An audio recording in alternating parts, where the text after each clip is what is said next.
I'd hereby like to take the opportunity to recite a piece of poetry that I penned in 2008 after I gazed at perhaps the most inebriating work of art that had ever stood before me.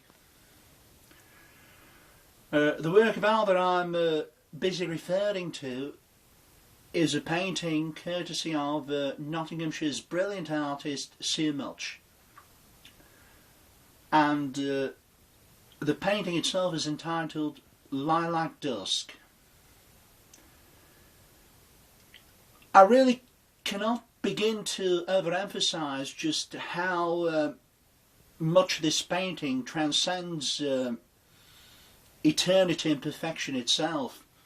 And I don't mean to sound patronising when I say it, I don't want to be patronising to the actual artist, Sir Much, who is brilliant in her own right. But after I gazed at the actual painting, eternity itself seemed like something that was closer to the heart than I could have ever imagined. The amount of fervour and love alike that has been injected into this painting cannot be explained in any given language on this planet. I think we need to basically travel out of space and ask the opinion of extraterrestrials. And again, I probably sound over the top, but I do apologise, Sue, for it. I really do, if I'm going over the top here, but it is a painting that inspired me completely. So I penned a piece of poetry dedicated to this particular painting, and I entitled it From Lilac Dusky Zones onto Engrossing Futuristic Domains we Coast. Have we ever asked ourselves why reflections always seem to backchat? How supposedly creative sentences in times when our childlike eyes make steaming love to enrapturing mirroring waters, somewhere so escapist ridden, somewhere mauve and never simple, a place that transcends the valley of home's comforts.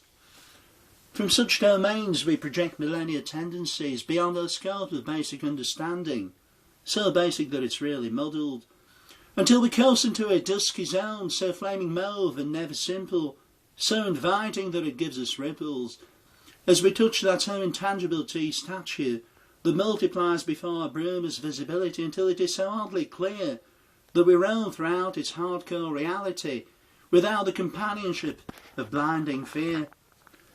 Why do places such as this exist? As if to overstate the Orient's allure. The Orient of our salivating perceptions cling-filmed in blissful ignorance.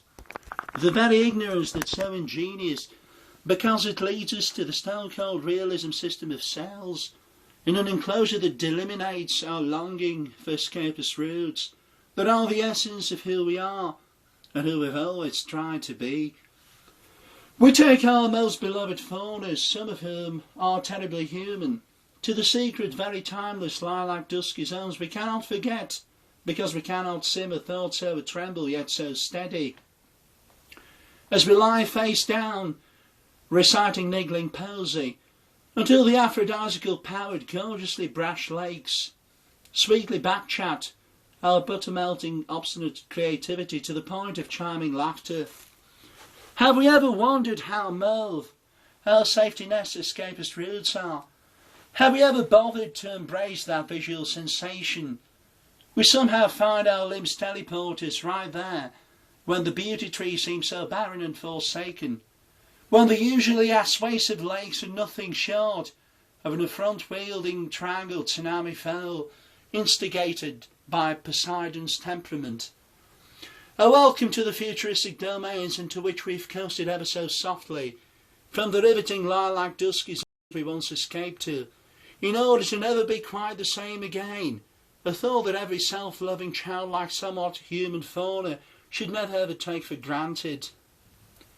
Welcome back our dusky zones, so simply mauve, yet not too basic, so inviting that they give us ripples, in times when our broad childlike eyes make steaming love to enrapturing mirroring waters, somewhere so escapist ridden, In a sorcerous blaze that transcends the valley of home's pearly white comforts,